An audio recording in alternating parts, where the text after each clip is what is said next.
Hey, let's start the show. For Friday, August 12th, 2022. Welcome to This Is Only a Test, the official podcast of Tested.com.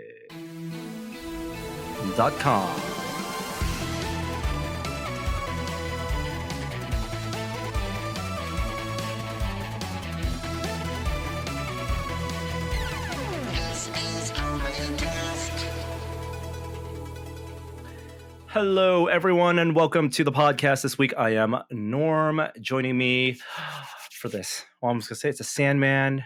I got all Sandman top of mind. I'm sorry, Kishore, if you haven't watched all of it yet, but I'm talking Sandman.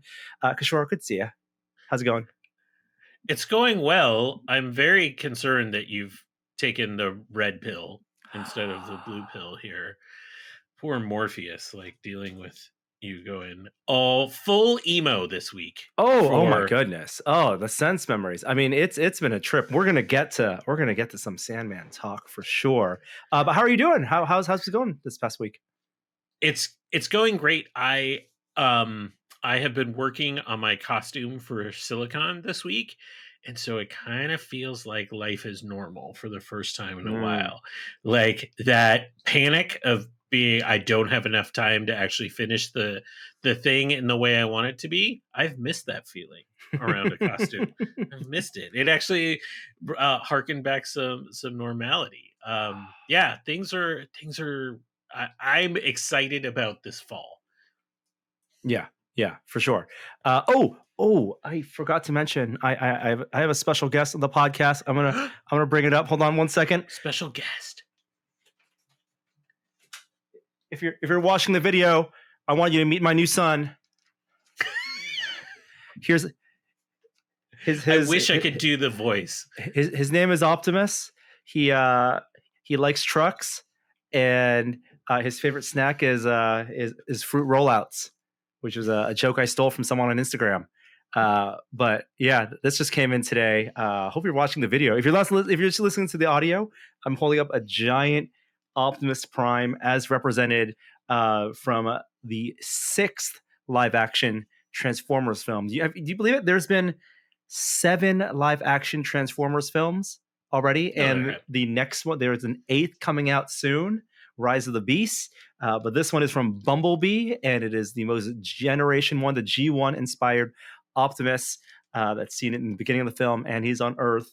But this is a little over 20-inch tall Optimus Prime, which, let me tell you, there's a level of obsession, fanaticism. I don't know what even the you know how, like, you know, we'll go on the replica prop forum and we'll enter these like 30-page forum threads where people are debating the nuances of the origins of a specific prop or costume, or like, you know, just calculating like what this original Greeley came from, or what that splatter of paint weathering looked like as people are trying to replicate, right? Just kind of like doing their own detectiving to realize a piece of fictional, you know, a film history or a prop that to kind of canonize it, right? Even though there may be multiple versions of that prop, and it becomes a fun debate and a fun conversation. There is an equivalent to that in the world of Transformers, and it is the heights of Transformers. If you went down internet and you Googled, you can Google, you know, how tall is Optimus Prime, and I've done that search many a times, and there is a listing on the Transformers Wikia, the fandom page. Those measurements are not accurate, or not, at least there is no consensus with those measurements, because the CG versions of those characters were widely differed in height, the range in height. Like, you know, for the Michael Bay verse live action Transformers films, one scene they had a base model that they based it off of, but they could scale it to basically whatever they want. And so fans of Transformers will take the toys, the listed specs, whatever reference, whatever thing they could have pulled out from an ILM interview, and there's genuine debate about the height of Optimus Prime, not just like between the films, but even in like the film Bumblebee. Is Optimus 19 feet tall? Is he 18 feet tall? Is he 21 feet tall? No consensus. So I have two thoughts here. One, I'm shocked that a Michael Bay series didn't have the level of continuity that is expected from the RPF fan community. And two, the correct answer is just use Spike from the original cartoon as your reference height, and that's how tall Optimus Prime is, because nothing else is canon. Yeah, the methodology that people use to try to evaluate the heights, they'll take screen grabs where you have Bumblebee and Optimus standing next to the actor, like Haley Steinfeld and Bumblebee, and they'll look at stats of how tall was she when they filmed this, and scale up to that. But assuming you're using an optimal camera angle with the long lens and there's no distortion, they'll measure like the width of the window frame on these cars, and then cross-reference that with the car manufacturer specs, and then scale based on that. There are all sorts of different ways to measure. And I had again, this is all craziness. There's only one correct way. Energon cubes are cubes. They have a defined unit of measure. Yes. That's how you measure Optimus Prime. This is crazy talk. Yeah. The consensus that I have leaned into for this, which is, like I said, a 19 to 20 inch tall Optimus, is that Optimus, if I'm happy for him in my own headcanon to be about 19 feet tall, which means this is a 1/12th scale Optimus, which then perfectly scales with some of the 1/12th scale figures and vehicles that I have in my collection, which for its convenient sake, for photography purposes and for posing purposes, that works for me. This is massive. It comes of the manufacturer's 3.0, so they did the big Jet Power Prime smaller Optimus that I did a video on a couple weeks ago, and I'm going to definitely do some video shooting with this guy and some new camera lenses that I have. So just wanted to share, Kishore, and yeah. Well, welcome to the tested team, Optimus Prime, our new contributor, I assume. He's my baby. I actually asked Danica if we had some extra baby swaddles left over to swaddle him in. I was into the bit until you swaddled him like that. That now I'm just concerned.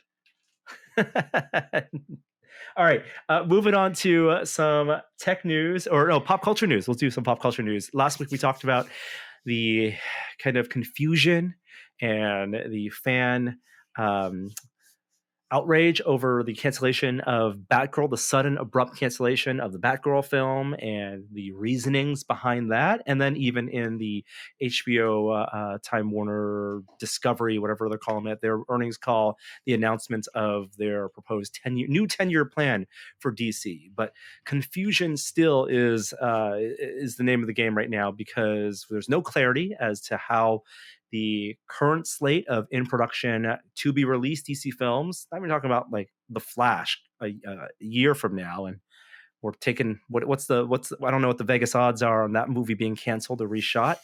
At this point, it will change on a day-to-day basis, I'm sure.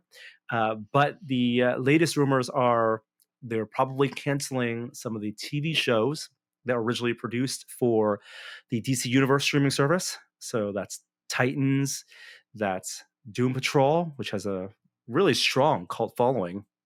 People say it's some of the best stuff that has come out of live action DC in years. It's all on HBO Max now. Probably no fourth season of Doom Patrol. That's all that shared universe. They absolutely canceled that. What was it? The Knights of Gotham show that looked terrible. That was the young kids show. Not to confuse with the Gotham Knights video game that's coming out, which looks pretty good. Titans probably gone. Yeah, Titan's gone. Yep. So I would assume probably the best one of the bunch in terms of the cartoons was Young Justice. Mm-hmm. It had the biggest cult following of anything, and probably also gone as well. The creator said season 4 is improbable or unlikely at this point. And then the kind of the direct to HBO Max films that were funded in the previous regime, from Blue Beetle to the Black Canary film. The word is that those are still supposed to be on track. They were in production for Blue Beetle, so they can't get the tax write off on that one. So that might still happen. Apparently, there's a new stinger that was filmed for the end of Black Adam that's supposed to pave the path forward. No word on a return for Superman for Henry Cavill, but the idea is whatever their 10-year plan, whoever they're going to hire, because right now I think Alan Horn, previously of Disney, the executive, the studio head there, is now at DC, but they're looking for a Kevin Feige type, an overseer, to run the big DC movies, the tentpole films, and I'm sure they're going to return to Batman, return to Wonder Woman, hopefully return to Superman, tell some interesting stories there. And the surprising thing is that turns out the Batman sequel, which Matt Reeves had said they were working on, and he was coming back to write and direct, it actually hasn't been greenlit. It's still just in development, which means they're paying him to work on the script, but they're not committing to the hundreds of millions of dollars yet that it would take to make that film.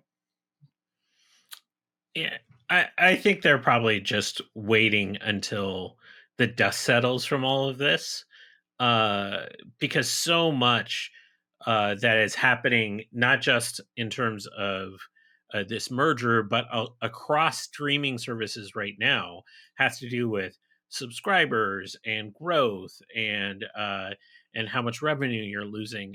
This wouldn't be the right time to announce that they've greenlit lit Batman 2 or I, the Batman 2. Sorry, I'm like, you have to, if you don't include it's invalid.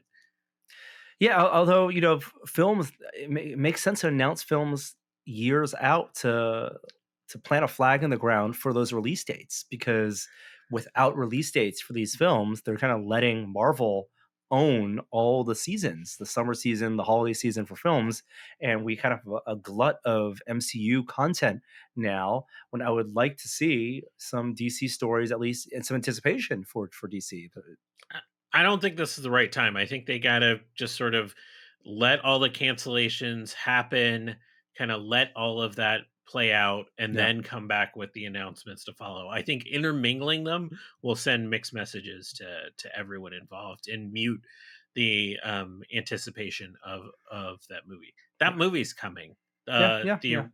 the Batman and made too much money, and generally everyone really liked Robert Pattinson in that role. And from what I can tell, he enjoyed his experience, which is not true of all the Batman that have played that character. So you have to bet that it's coming back, and they're just biding their time. Oh my gosh, give me a multiverse. Give me a multiversal film, a crisis of film where you have competing, slow brooding characters taking their sweet time walking from one side of the frame to another. On one end, you got Robert Pattinson's Batman. On the other side, give me Tom Sturridge's Morpheus, because I am all about the brood this week. Let's talk some Sandman. You heard the podcast last week, the past couple weeks. I've been very excited about it, cautiously optimistic based on the trailers, based on the casting. And there goes Optimus falling down. But we've just finished the whole season, the whole Netflix season in this house. Watched about 2 episodes every night. And how far are you? Have you started, Kishore? I have not started. You have So not this is started. going to be super enjoyable for Okay, okay. the next 5 minutes. um, I could not be happier with how this season played out. I think I am so impressed with the casting and the performance. Sandman's a tough one, right? Because not only do you have 30 years of this comic and this character becoming such an enduring, popular character, which has transcended the original 75 issue run of Sandman. Sandman portrayed in animation format and tattoos in audio book format, like just has become an icon in not only comic culture but in in goth culture, in and Neil Gaiman has a voice it's unique to those comics, and to transfer that voice over to, thankfully, a long form storytelling format here 10 episodes and not just a 2 to 3 hour film was the right way to do it. I think we all agreed. But casting was going to be their number one thing hurdle to overcome, and they nailed the casting. I think there was a review. I've been kind of binging all the different peripheral media around Sandman with the reviews, the analyses, the interviews. There's a great YouTube interview series that Felicia Day is hosting for Netflix, where she does interviews with all the people behind it, and the casting of Tom Sturridge, who has been in stuff before, but he's just enough of an unknown to have like to embody kind of like a very much like a little like a Robert Pattinson almost, vampiric role, right? There's a little bit of Vampire Bill from True Blood. There's a little bit of Pattinson from Twilight novels. And one of the interviews I read, one of the notes that he got on the very first day of shooting was to not play it as Batman. And this is very much not a raspy voice Batman. The way he portrays it is like the way I described it is they captured the white text on black speech balloon typography in audible sound in live action. Like there's a gravitas to his performance that absolutely works, and I loved it. So it's not too much Robert Smith from The Cure?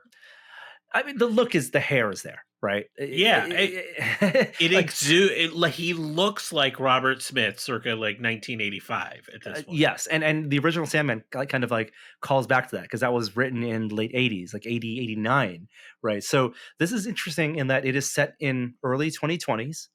The story of the Sandman, if you haven't read it, and I've heard from many people on forum threads that they're enjoying this as a series, even if they've never read the original graphic novels, which is great to hear because I don't have that perspective. I have it as from the perspective of someone who enjoyed the graphic novels decades ago, have the absolute editions, but haven't revisited in maybe 5 or 6 years and reread them. And I would say, don't do that. Don't reread them. It's not necessary to refresh your memory. It's almost better to revisit this if you're familiar with the story, if you read the original graphic novels, or watching this show, not remembering all the details, I think helps because they do adapt and take pull from different Sandman stories.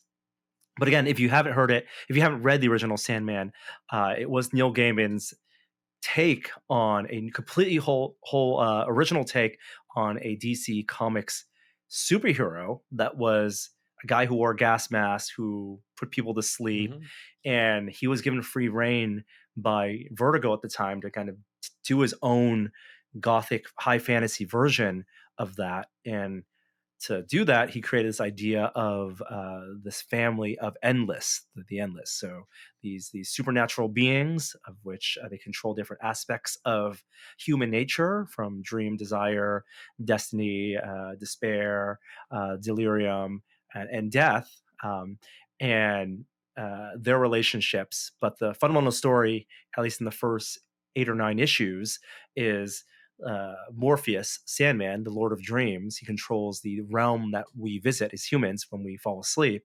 He is captured and trapped on Earth for almost 100 years, in which there's chaos in the dream world. And when he is finally freed and frees himself, he goes on a quest to reclaim the parts of himself that he lost, these artifacts that he lost. So that whole story arc is covered in this first season, as well as the second story arc, The Dollhouse. So it captures the first 2 graphic novel volumes in 10 episodes. Did you buy?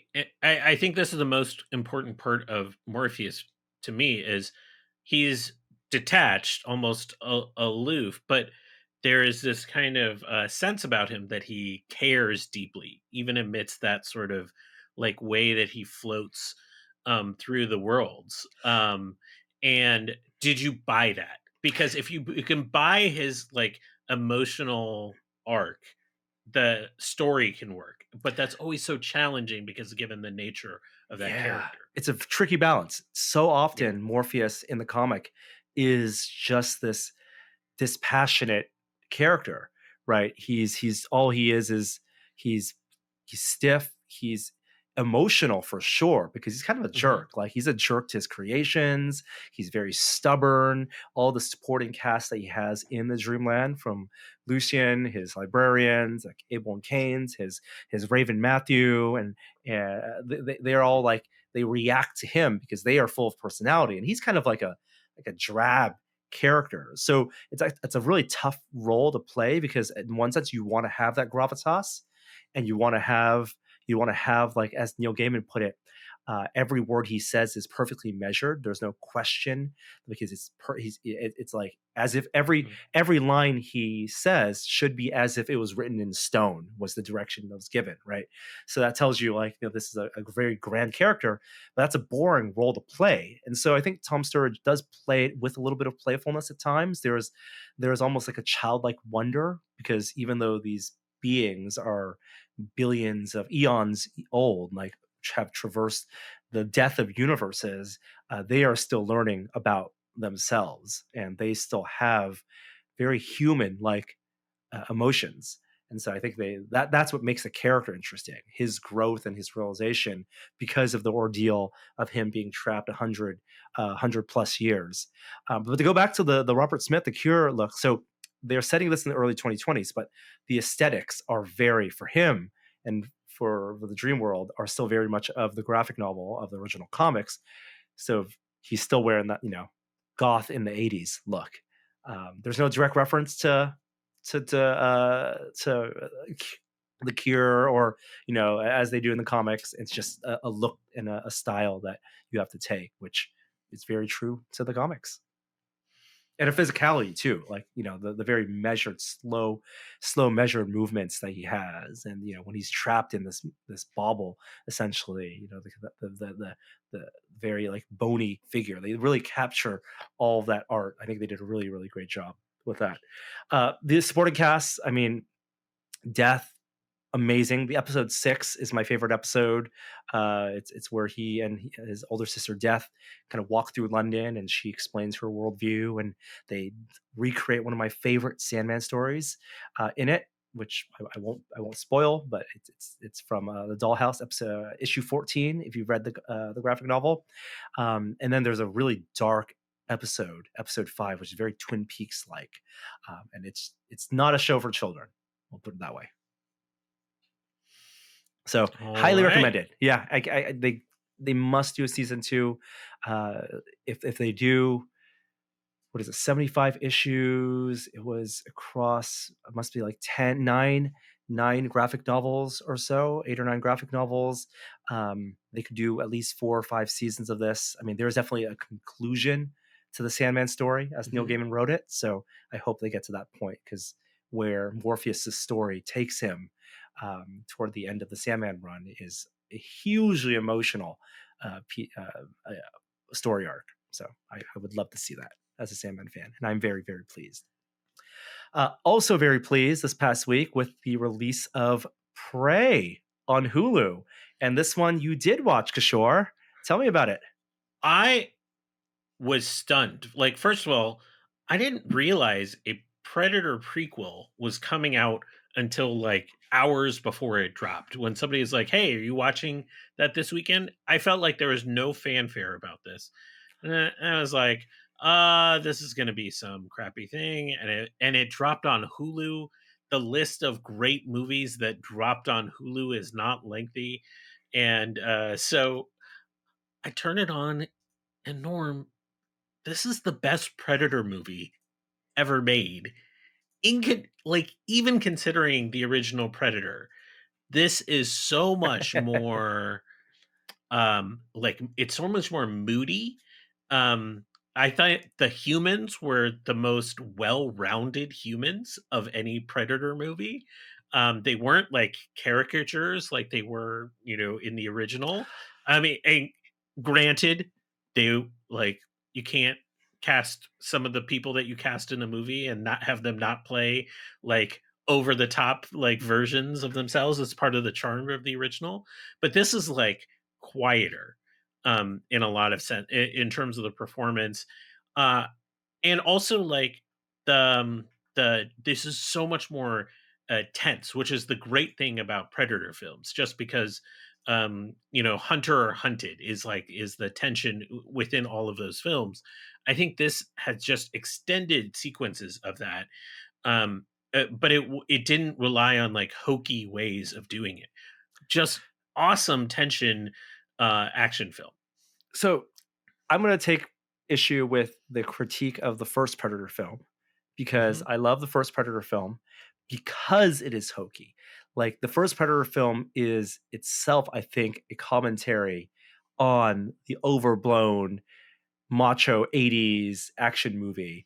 And it's a science fiction character thrown into the mix of that hokiness, which fully leads into, which I think you got to watch it as a piece of satire. You can't take it seriously. I think there are people who do take it seriously and like, or it did like set a whole era of that type of film where it lives among those. It's like gun porn. It's like macho porn. And this is absolutely not that. This is almost like a genre film, Yeah. right? It's like it's a slower pace. What God was that? The Thin Red Line director. Um, uh, it is. It's like a Terrence Malick film, but then suddenly you have the Predator thrown in there. I would say one of the things that was so surprising me because I'm already like the premise of what if in the what is it? It's a 1700s, right? In the 18th Hmm. century, what if you have like a hugely powerful sci-fi being with like high tech weaponry and cloaking versus Native Americans with their their hunting abilities and their weaponry, but definitely not as technologically advanced. Like that premise itself is going to be interesting because you want to see the clever ways in which you could have them matched up, right? But I think the film delivers. It's almost like in a Top Gun Maverick way. I know you haven't seen it, but it's so perfectly written to escalate in the right ways, to have these so satisfying payoffs. It's a perfect crowd pleaser of a film. It's not small by any means, even though it doesn't require the big, budgets of a Marvel film. It's not heavy with CG. There's beautiful naturalistic, vistas, but it does have scope. Like one of the surprising things to me was the level of scope in this. And I don't want to spoil it for people who haven't seen it, but it's not just a slow burn the entire time. There's a great pace to this and great escalations and de-escalations and moments of Yeah. tension and the payoff that makes the payoff so satisfying at the end of this. Yeah, because when I started watching the film, like when you see like the initial first scenes, you're like, "Oh, this is," you can like your mind immediately goes to, "Oh, this is going to be the story arc." And you're only like 25% right of what that story arc ends up being. You're right that it's expansive, and at the same time, I think I counted like 8 people in this entire film. Like it's not like it's filled with all sorts of characters either. It's just expansive given the nature of the story and what it's doing. I like it's rare that you get a prequel that is oftentimes better, than than it was based on. Yeah, yeah, and it does have I ties I to can think of very few that no, actually no, true, qualify. true, true. Um, it does have ties to Predator 2 in terms of Easter eggs. So there is a Yeah. reference if you're a fan of Predator 2. That's the Danny Glover one, which also I think is a genre film, very much of that era as well. Um, like in the dark urban, like the the gangland cities, genre of film, right? That RoboCop was based in. Um, Amber Midthunder, the lead actress in this, is incredible, and she should Hmm. absolutely be in more things after this. And just it's beautifully shot. The cinematography is just gorgeous. This deserved, like you said, it felt like it came out of nowhere, and in many respects, I think it did, because it didn't get the full marketing campaign that a big budget theatrical release would have been, even though this was like originally slated, I think, 20th Century Fox for a theatrical release before Disney bought them. And this deserves it. Like, whereas Top Gun Maverick is a success story for the cinemas, and for credited with saving cinemas and getting people back into theaters. I feel like this is a film that could have done the same as a popcorn movie, as a crowd pleaser, if it was given that chance. Let's get one thing straight though. Top Gun Maverick was awesome. This is nowhere near as good as Oh, that movie sure, by yes. any stretch. This is just a good movie. You're not going to be thinking about it weeks later. You're gonna be like, I had a good time watching that Predator movie, which is not a thing you get to say. Uh, I kind of disagree. I am thinking about it like days later, and I feel like I want to rewatch it as soon as possible. It's a movie I feel like if I saw it in theaters, I would be chomping the bit to see it again in theaters, and when after then it hits streaming. And one thing I'll say for people who haven't seen it yet is that, to go back to the slow burn aspect, is they don't hold back. They don't Bruce the Shark this in, they don't wait till the last 10 minutes to show you the Predator. Like, if you're afraid that this is a film that won't show you Predator action, there is plenty of Predator action in this. It does not feel like a small, low budget film where they only had the money to have 4 or 5 Predator shots and the costume looks bad. The Predator looks amazing in this, and they really show it off. Mhm.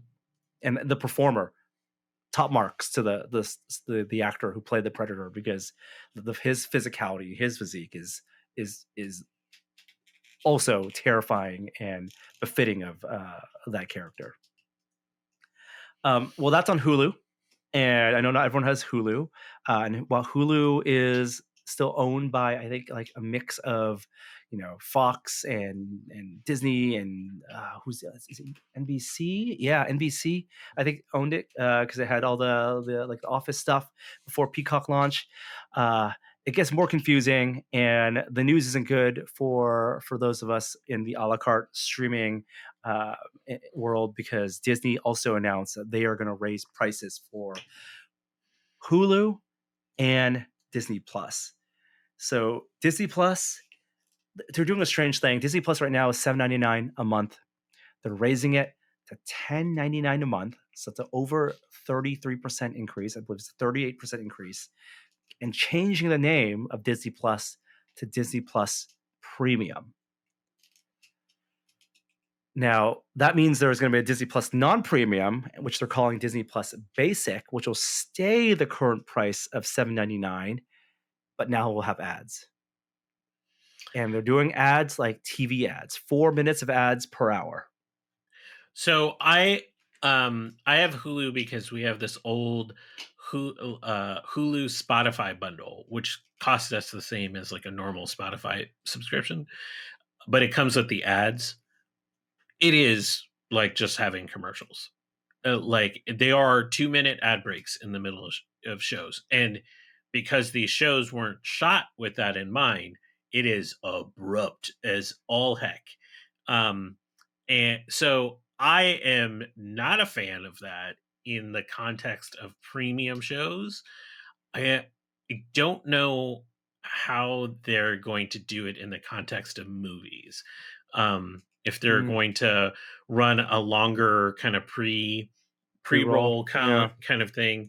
But it is like it's a fine experience for a reduced rate. But the reduced rate here is not that reduced. It's only a couple bucks. Well, it's a couple bucks, but it's the increased rate that's kind of a bummer. Yeah. And I know that some of us are on the $5 multi-year plan, and that's going to expire soon. So they're timing this, knowing that we got 3 years of pandemic lockdown Disney Plus if we bought in. So the free Verizon year of Disney Plus stuff, and we're all going to. I don't know. Actually, my question is how they're going to announce this for folks, because is it going to be opt in or opt out?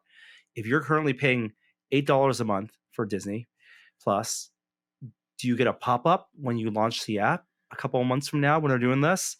And it'll say you have the option of staying at this price, but with ads, or with ads just pop up suddenly and kind of be a more detrimental experience? Or are they going to auto upsell you to $11 a month, and then you have to opt out manually to get the ads? That is going to be a bad experience, regardless of how they do it. I think we'll know a lot more in the next quarter because like the kind of eye popping number beyond how much the price is going up is that they gained 15 million subscribers in the last quarter, and now they have 152 million subscribers to the service. That is a massive number. It has exploded. And are we going to see what happened to Netflix, where we start to see some fatigue set in and some kind of bleeding, especially if some of the shows that we don't think have the same cachet, the She-Hulks of the world, even if it's good, just not the same level of cachet and name recognition as some of the previous shows. Um, can't kind of carry the weight of continual subscriber increase. I don't know. I think the price raise is pretty significant. And I'm not sure we're going to be sitting here saying how Disney blew it out of the water again with new subscribers next quarter. Yeah, I agree with that. Um, they'll do the math, right? They increase the price by 30 some odd percent, and they're hoping to not lose, 30 some odd percent number of subscribers, which I don't think they will. Uh, and they fully expect people to just live with ads for a while, and I'm sure they're going to adjust the content directives to build in those ad breaks going forward. It's interesting. They say they won't have ads for the kids version. So if I just create a kids profile and watch with that, do I get no ads? Is that a loophole around it?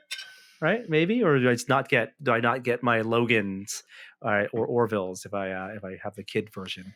Right? Don't know. Hulu's jumping up in price. They're also going from the ad version of Hulu goes from $7 to $8, and the ad free version goes from $13 to $15. So Uh, also a bump there. ESPN Plus also going up in price significantly, but that's historically sports subscriptions have been the ones that have been the most immune to price increases, just because live sports seems to have a slightly different place in the segment in the market. Yeah, the bundle though not going up in price, so I think they're pushing everyone toward the bundle. No, no, no. The bundle is going from $13.99 to $14.99, and there's also a premium bundle that's going to be $20. Oh, That's okay. the new ad. So it Got is it. going Got up it. in Got price, it. but not as much percentage wise. Gosh, it makes that premium bundle $20 for Hulu, Disney Plus, and ESPN with no ads. That's going to be probably the most compelling one.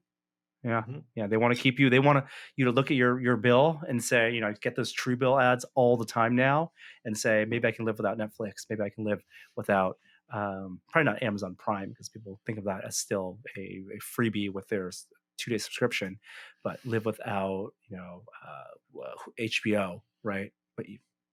And then just go with the Disney option. How much Um, do you want to bet at the next Apple event that it's going to be Apple TV Plus still $4.99? It's oh going to be yeah, like a oh word yeah, like that, still $4.99. yeah. Yes, 100%. Apple doesn't need to make money on it.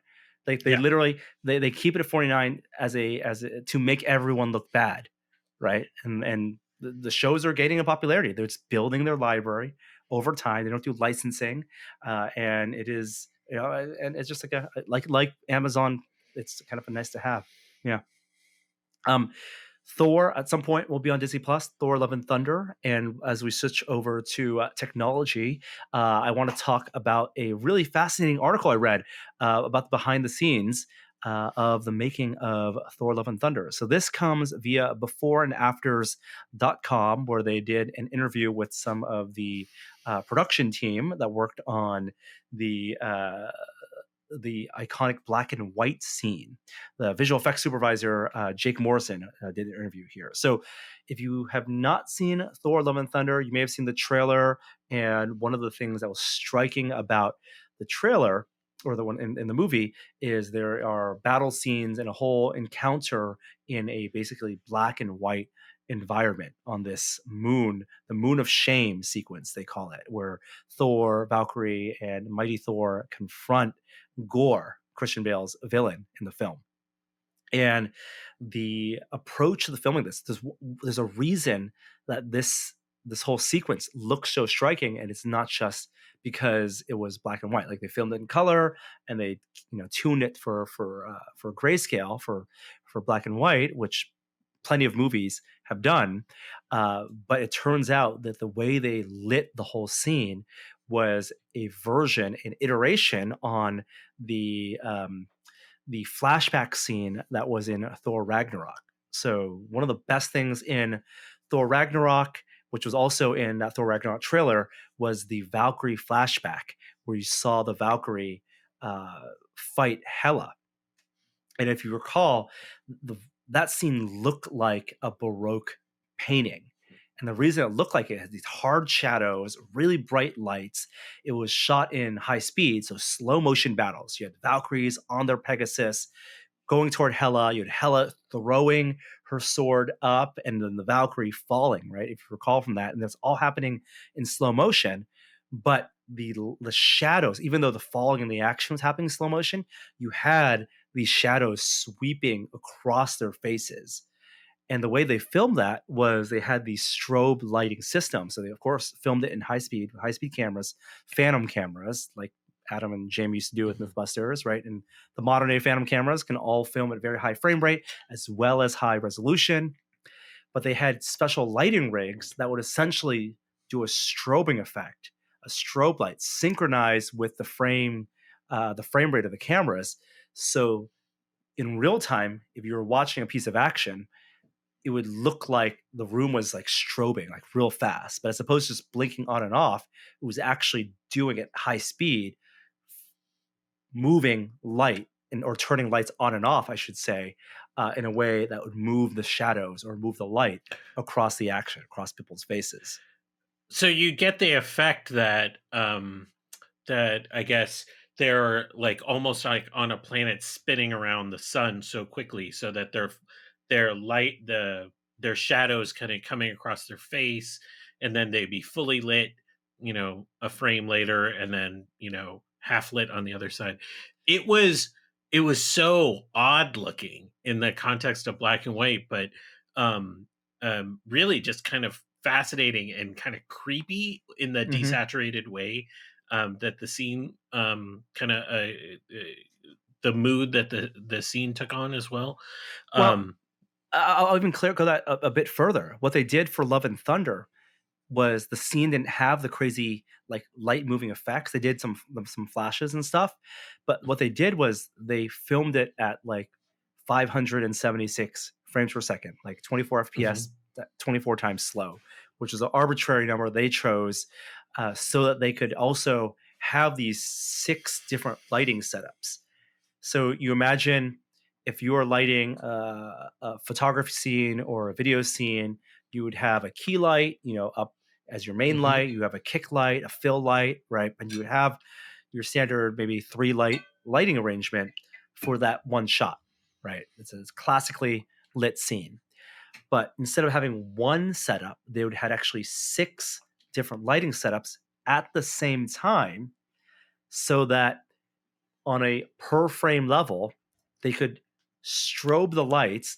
They could basically capture 6 different lighting setups for each frame of action, or for each for a sequential frame of action, so that the whether it's someone's walking toward the camera, doing a big hammer swing, they would have like almost in a CG way 6 different ways to play that scene back.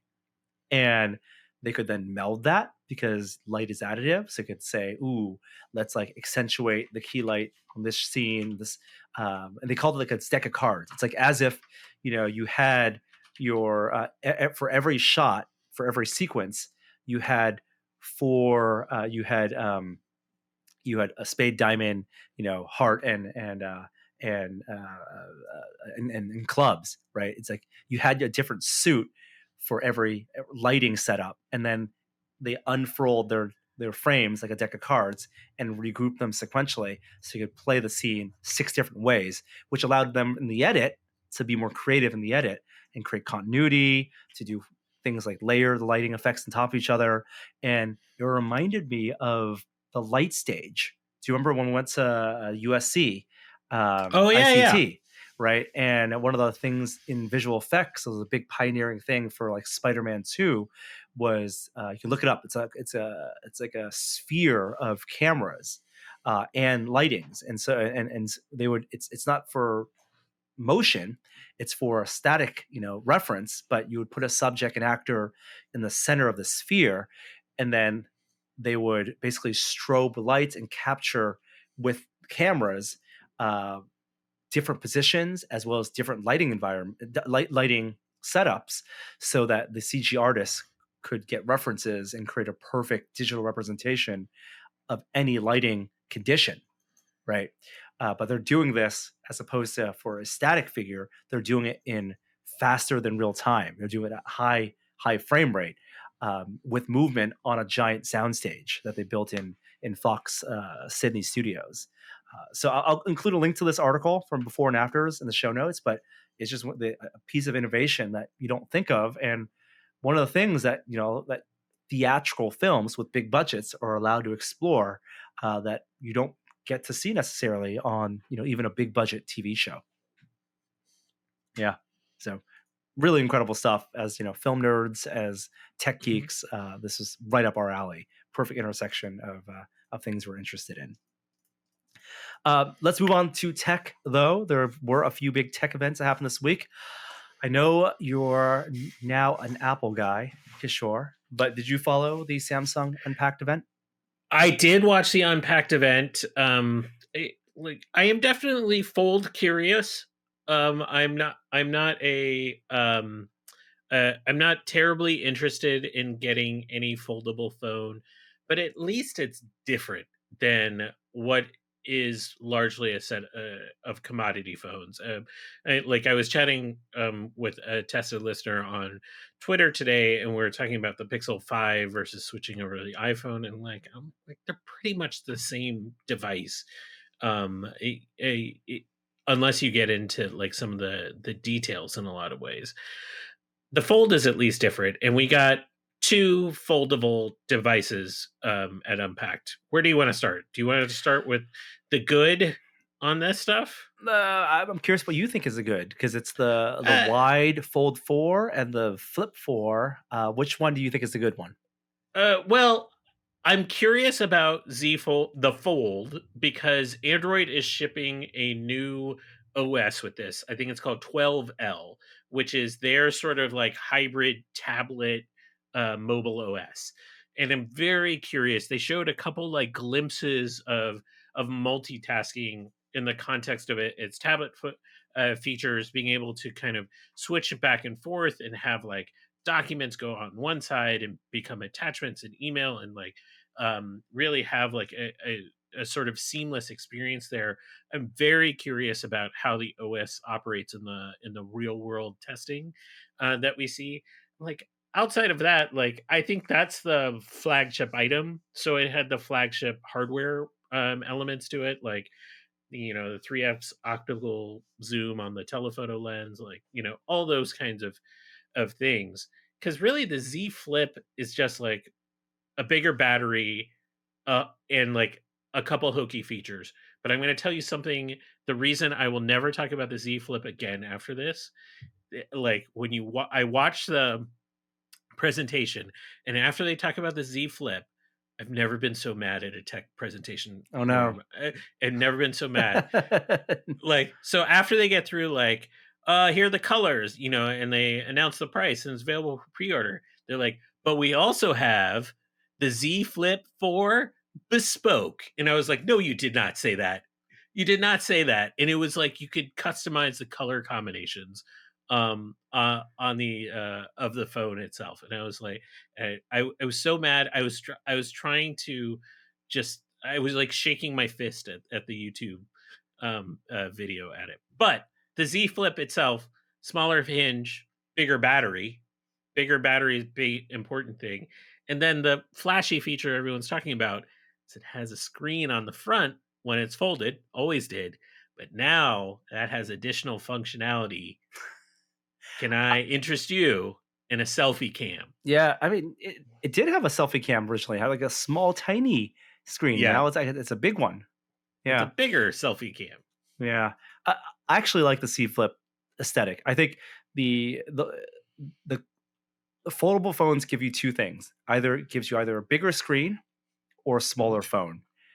The biggest screen that the Fold 4 gives you is in, and both enabled by the versatility of Android, but also hampered by the versatility of Android in that it's not designed and optimized for this form factor. They're kind of just like taking advantage of the fact that Android can be any resolution, Yeah. and doing the side by side thing. So it really is the kind of 12L dependent. Wait and see to see whether it's worth it.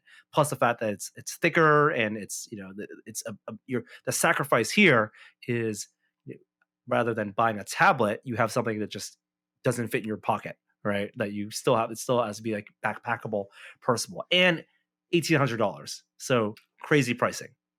Yeah, that's not a mass market device. It is a niche product, but all of those Samsung tablet size devices have a niche loyal base. So I'm not surprised by that. So I like the concept of the Z Flip more because as opposed to having a massive screen that may or may not be useful, it leans into compactness as the selling point. And like, having handled it at the previous Unpacked events, I kind of like that folding design and the fact that they can still put that screen on the outside for notifications, for things like the selfie cam, because you're using then the best camera, right? You don't have the compromise of the interior camera being the crappier selfie camera. Here you're using what would be the world facing camera as your selfie camera. That actually, I think, is a nice feature. Like if I was forced to use a folding phone for a while, the Z Flip is what I'd go for, and that's why the Motorola, the Razr, what they did last year and what they're bringing back this year in a slightly different form or different form factor for the screen, higher refresh rate. It's on sale in China for $900. That one also interesting to me.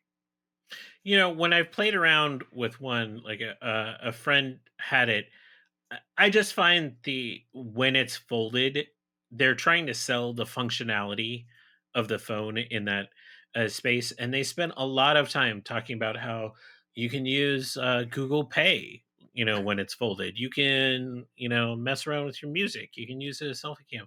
I just didn't buy any of those features. Like when I know it was the older edition, so it didn't have as much resolution on its screen. I just don't think it's a highly functional thing outside of a couple notifications that you get on that and maybe managing your music. Yeah. Like very basic functionality. That's all it needs to be. I think they're kind of going too far with it. My only counter to you on the Z Flip, it is the normal phone of this bunch, is that they didn't really iterate much on the hardware outside of the battery. It's pretty much the same thing with like a slightly enhanced, front, that small screen in front. Otherwise, it's pretty much the same thing in different colors. Um, I'm curious for people who do have the Z Flip, what they use the external screen for, for notifications, yeah. if they find that more compelling than the addiction that we have of, holding up our phone in the supermarket and then scrolling through Twitter. Like, does that actually help their internet addiction? Or do they have that behavior if they're old enough? They use like a pager, like, the whole take it out of your pocket, your holster, and just glance at the top and then put it back, right? Like, I wonder if that's a use case or it's a behavior for this. I'm sure it's not, but it's funny for me to think about. Yeah. Okay, last bits of tech before we wrap up the show. Amazon is buying iRobot, the Roomba company, for over 1.7 billion dollars. They've already announced robots. Their little drone that flies around the house, the little robot that you can opt in to have the opportunity to buy to integrate with their Echo devices. Kind of makes sense, right? Like, Yeah, I know there's a lot of like conspiracy talk on Twitter about how Amazon now has data to map your home. Well, I didn't buy into any of that stuff. This just fits with where they're going with their in-home hardware in Schmalexa. Like this is just further integration of that, of those kinds of like passive smart home devices. So they own a router company. They own a cleaning robot. They own the assistants. They own speakers. Like it all, like all the smart home stuff is starting to really come together in like a seamless thing. Wouldn't be surprised if they're going to own like smart light bulb company and like other things in that space. So they have a single vertical of like just smart home that becomes a seamless, like buy an entire package of stuff from your doorbell up through your vacuum. Well, I also think that iRobot kind of reached peak Roomba. Like there was a whole generation of It's users where, commodity. Yeah. yeah, it's like it's not only it's no longer novel, but like do people even use the devices? Like we the whole Jetsons feel of it doesn't feel like it's as ubiquitous as they had hoped, and people weren't going to be buying new hardware as a hardware company, and they weren't going to integrate, the smart functionality that every tech company has to be in. They were primarily a robotics company, and there's only so many places for them to go. So, it is a logical conclusion to that. Like we have a Uh, robot, we barely use it. so I have a Roborock that I use a lot. And I think my last frontier is the auto empty dock. Like that is my last thing I need to get, and I'm done on the robots wandering around my house. Yeah. Well, if you want robots wandering around a house, Tesla says they have a humanoid one, but they are beaten to the punch by another phone company. Xiaomi, at their phone announcement, announced not just phones, they also announced the Cyber One humanoid robot, their metal bro, as they call it. 115 pounds, almost 6 feet tall, and clumsily walk onto the stage. This is not like your Boston Dynamics Atlas platform. This is very much a descended or like an Honda Asimo robot. You remember what was the name of the competition where they had all of the humanoid robots and um, DRC, they constantly fell down? Yeah, this DARPA is Robotics Challenge. Yeah. DARPA Robotics Challenge. That's what it was. This is feels like we put a nicer skin on one of those. Oh gosh, tiptoeing. The robots are just the robots always look like they have to pee, right? Like they're always like shifting their bodies left and right because if they stop their gait, then they're gonna fall over. So they're always gotta pee. Didn't they have a dog last year that Oh, Xiaomi came out with? Yeah, like this is like an iteration of ridiculous stuff. I mean, like the dog. I mean, it looked just like the Boston Dynamics dog, but like I don't know, what is this about. it's about getting headlines. It's about getting people to talk about it. I'm sure they put the R&D into to doing this as a marketing expense, so they can sell more phones. That's what it is. Even though they're listing it as a $100,000 device, it is. I can't see them making dozens of this even. You So can get this and put it next to your animatronic Grogu in a there you bassinet. go. There you Done go. and done. Yes, yes. Fund my sci-fi futurism museum right now. Yeah. Well, speaking of robots with maybe robots without bodies or more your thing, because do you remember Alice, the chatbot? Isn't that Microsoft's thing Oh no, no, that we no, ruined?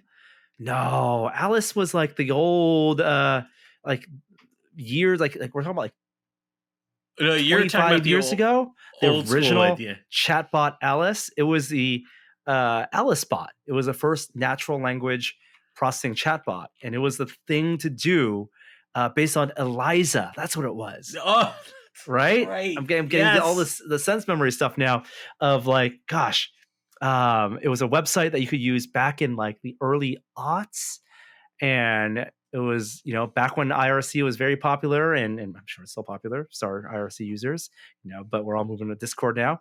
But you could test your Turing test with this little robot and it was like the before we had memes, it was a way to share these funny conversations with robots. And on the heels of that Google story of that Google engineer who no longer works at Google, who claimed that the Google AI had reached sentience, there's also a Meta powered Meta Research Lab AI called BlenderBot, and you can go to the website. It's blenderbot.ai and start a conversation. I did it. It is strangely compelling.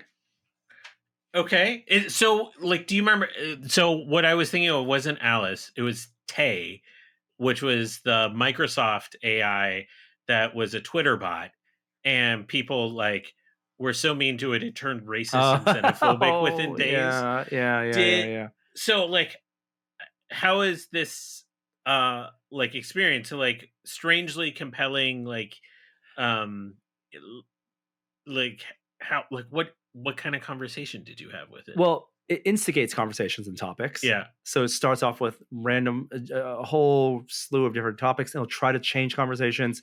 What's cool is that there's some annotation. If you highlight over answers, it'll try to explain, the system will try to explain why it chose those answers, whether it's recalling stuff from past parts of your conversation, or it's diving into searching into databases, or if it's trying to change the topic. So it tries to keep the conversation going. Like, this is basically a telemarketer's dream, right? Like, this is a way, like, to power the telemarketers of the future. Just put it to a text to speech, a piece of software, and you can keep people on the hook forever.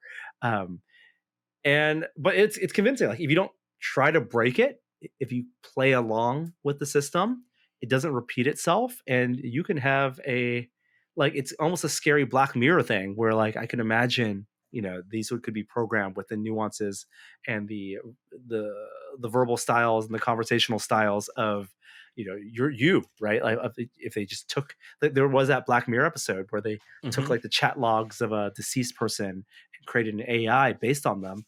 And our speech patterns, people's speech patterns, are predictable. If you take their chat logs and you take their recordings, and if you combine that with the AI such as this, like, I could see a future where you could be convinced you're talking to someone you knew, right, with their personality. I'm about to try this out, and I love that the acknowledgments are like, one of them is, I understand this bot is for research and entertainment only, Yes, and that yes, it yes. is likely to make untrue or offensive statements. Likely, Awesome. yeah, yeah, yeah, yeah. So it is like Twitter in that way. It's a neat thing you could try out. Blenderbot.ai, I believe, is the website. We'll wrap things up with a few bits of fun. This past week, this Wednesday, was the 90th anniversary of Lego.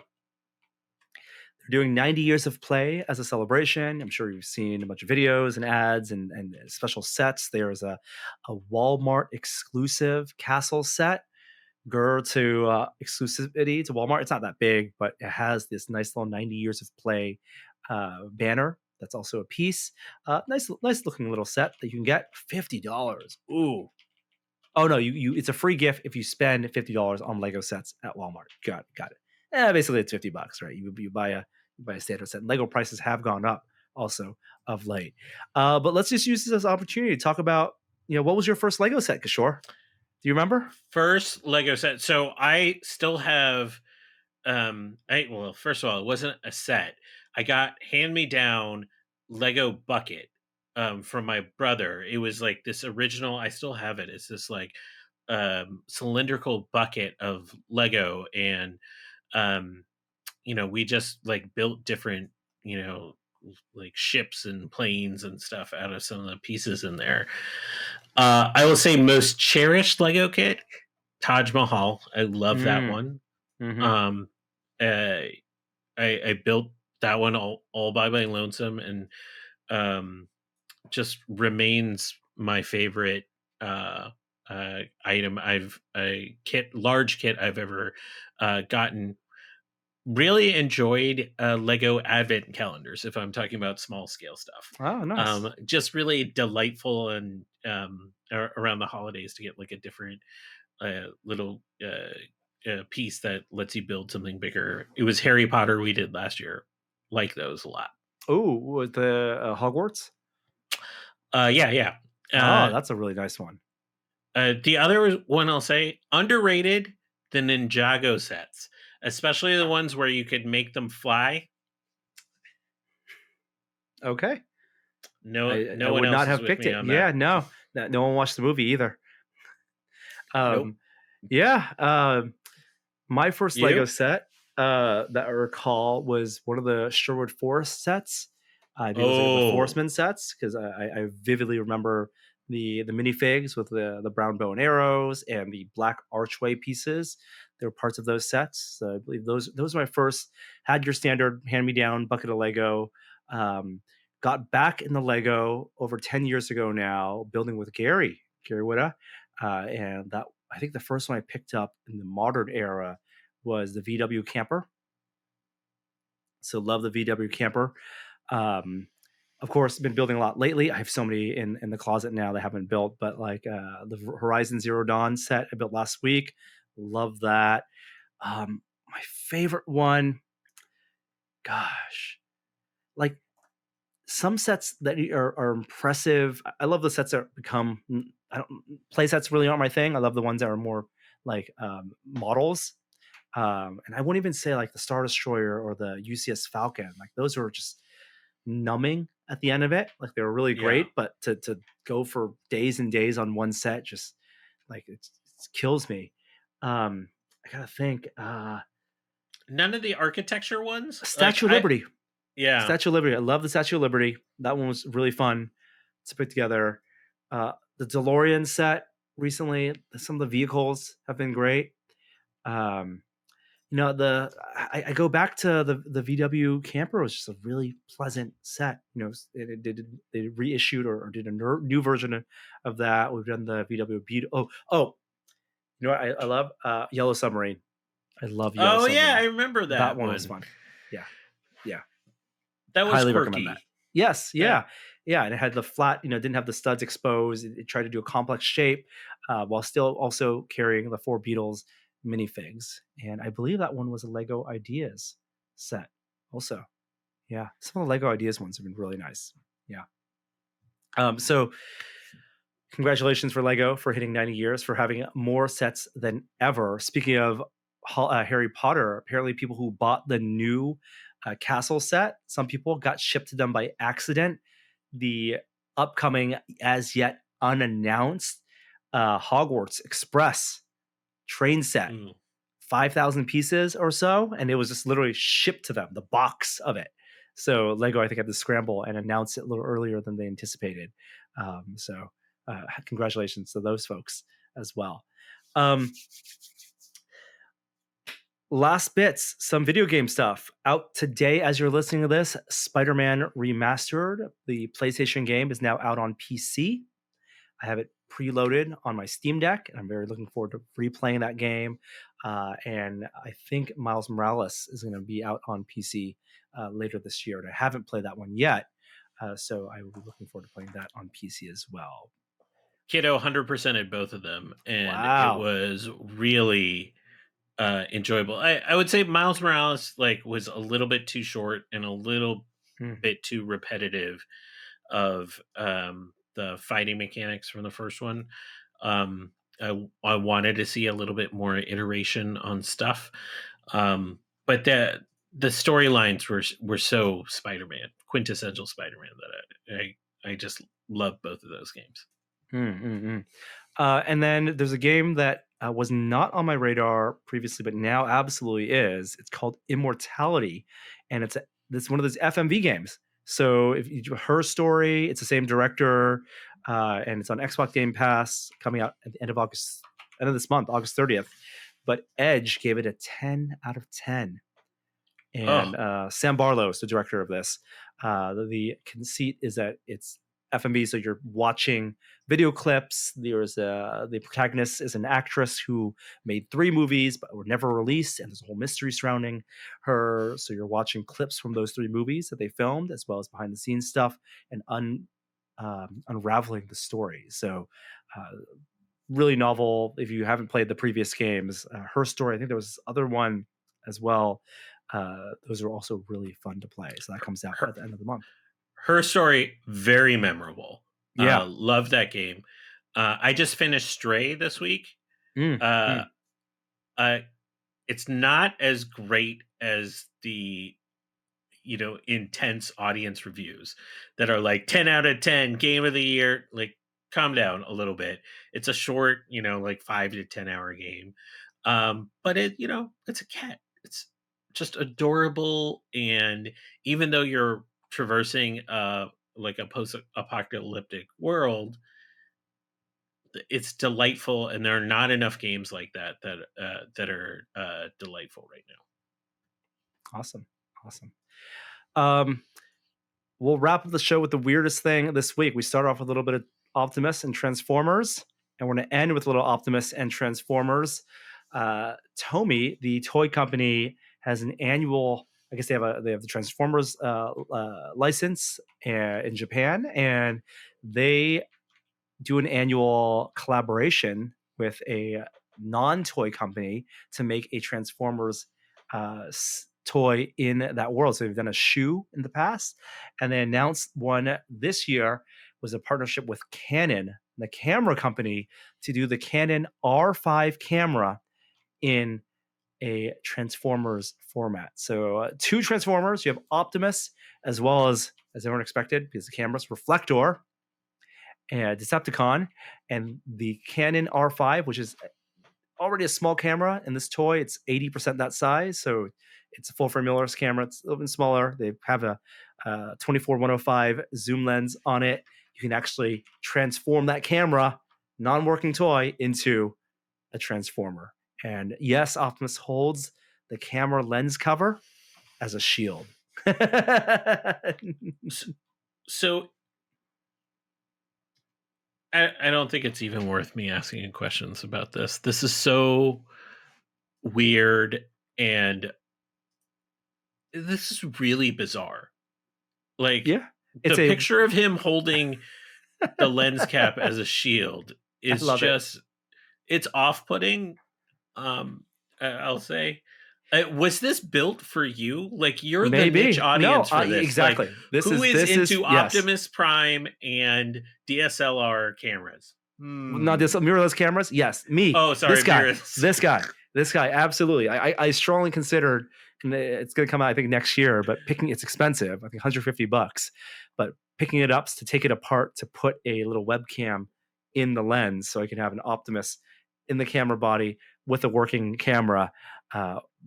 Or finding an old R5 camera body and like machining and creating a highly detailed version of this Optimus. But I love it. I love the lens cap as shield is so perfect, and it's fully Canon branded, has the red ring around the L lens. Yeah, gives me great joy. This seems so ridiculous. It almost seems like out of what's the toy thing, the indie toy thing in LA? Designer Con. Designer Con. This seems like out of Designer Con. It's so bizarre. Yeah, it's like an art piece, which makes it even more delightful. And I'll tell you this: Transformers fans, they get pissed if their Transformers toys don't transform. Of course. I have plenty of Transformers, that Optimus, that Jet Power. They don't actually transform. And there is a faction of Transformers fans who do not like these collectibles because they don't actually transform. So this is for them also. Robots in disguise. All right. That does it for the show this week. Thank you so much for listening. God. Hey, we got Silicon in 2 weeks' time. Kishore, you'll be there? I'll be there. Will I be there, or my alter personality will be there? Yes. Can't wait to see you in costume there. A bunch of our friends from the maker community are there. Beverly Downins working, I believe, on an amazing Dune still suit costume that she shared on Instagram. So I hope she's taking it too far. She's taking it too far. Looks so good. Which is like her thing. It's so detailed and intricate. I highly recommend following her on Instagram, and like you can backtrack the entire build process. Got like Bill's coming down. Joel Telling is coming. Yeah. Oh, Joel. Yeah. Jorvan Moss is going to be there with his robots. Yeah, it's going to be a good time. Hacksmith is probably going to kill us all. Odin is going to be there. SKS props. Bob, I like to make stuff. Yeah. So if you're in the Bay Area, if you want to make the trip to San We Jose didn't end even of mention August. Simone. That's how. That's where we are with this. There's too many Oh my God. makers Yeah. going. Yeah. And of course, George Takei and Karen Gillan. It's going to be a good show. Should be great. Many others. All right. That does it this week. Thank you all for listening. Kishore, good to see you. I'm glad you could meet my new son. It's time for him to go to bed. Gotta get him swaddled. And that does it for another episode. We'll see you next week, and then maybe we'll hopefully see some folks at Silicon. Maybe we'll do a Silicon episode. Oh, interesting. Let me think about that. We'll see how busy we are that weekend. Okay, that does it. I don't have an outro queued up, so I apologize, but thank you all for listening. We'll see you next time.